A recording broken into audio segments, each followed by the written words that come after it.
hope you're well. Let me start by introducing myself as Erica Mukisa Kimani, aka Mama Maisha or Mami Zion. Well, today I just want to talk about attack on marriages. And this attack on marriage started with an attack that was launched on the leaders, the heads of the families, and the heads of the families are men. So all these things you've been seeing of women being victimized or looked at as victims, yet they are not victims.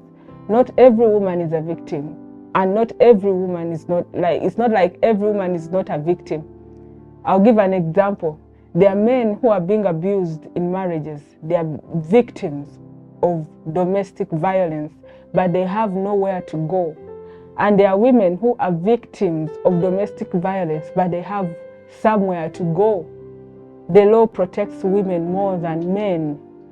So both sides should be considered. They have to balance everything, literally, if this marriage institution is to work.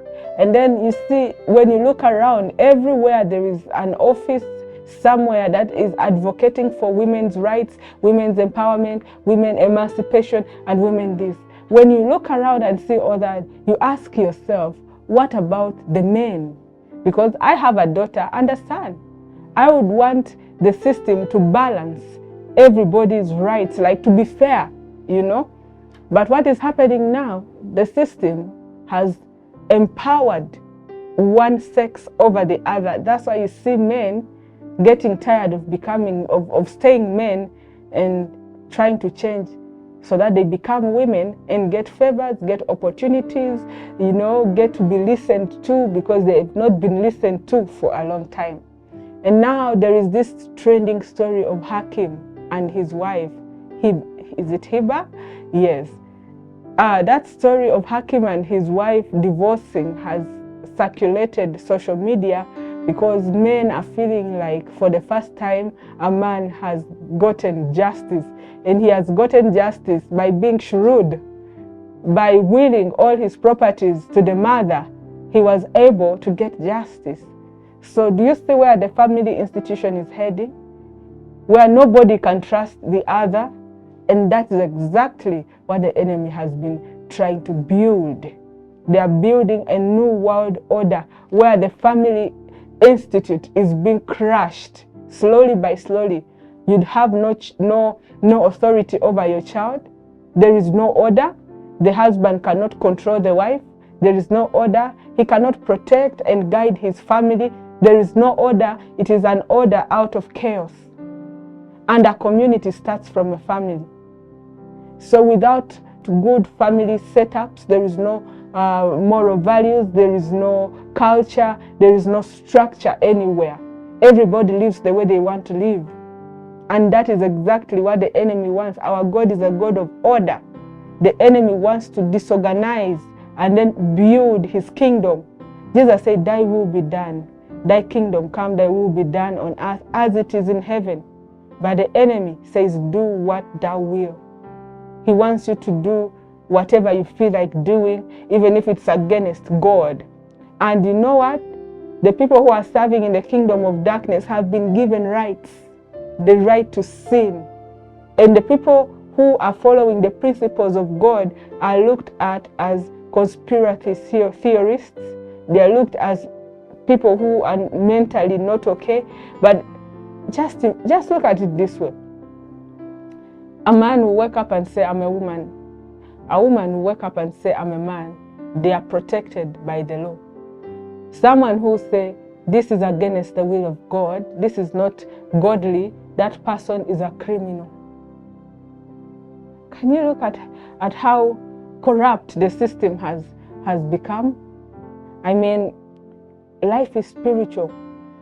Everything is spiritual. Nothing just happens. The enemy is targeting humanity. He wants to destroy humanity. He has tried through sicknesses. He has tried through wars. He has tried through all means possible to destroy humanity. But he has failed. Why? Because as long as humanity is still interacting with God, the enemy cannot wipe it off the surface of the earth. But if he can get humanity to turn their backs on God, then that's when they will encounter death. The first man encountered death when he decided to turn his back away from God.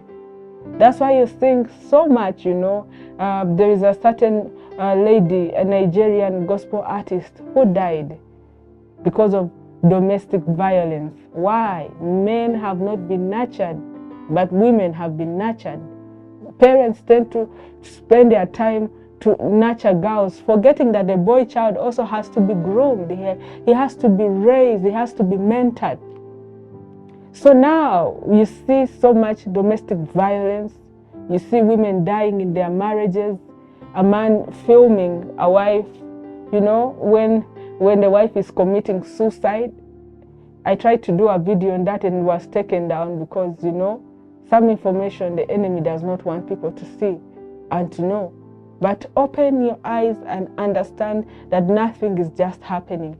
Everything already took place in the spiritual realm. What we see is a manifestation of something that already happened. Marriage is good. As a married person, I can witness, I can testify that marriage is good if you get married to the right person and in a godly way. And marriage is bad if you do it out of the structure that God has set up for us. And when you're married, God does not like divorce. But there are cases, some cases of when somebody's life is being threatened. Like that lady, Osinachi. Her life was threatened. It was in danger. She ended up losing her life because of an abusive husband.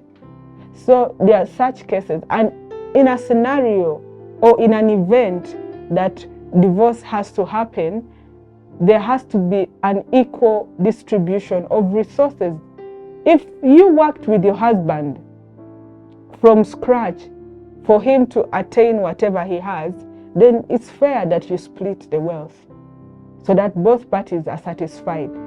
But in the event that you found a man with his properties and his money, please be God-fearing women. At least fear God. If you don't fear that man, fear God. Why are you claiming for things that you did not work for? It comes from people getting married with evil intentions, not love. They just want to get a shortcut up. They don't know that in life there are no shortcuts. And that's what happened to Hakim's wife. I hope we learn something from that experience, because experience, they say, is the best teacher. Women, we don't want our men to will everything to their mothers because they are insecure. If you don't love that person, don't marry that person, period. I love you, but Jesus loves you more. I remain Erica Mukisa Kimani, aka Mama Maisha or Mami Zion.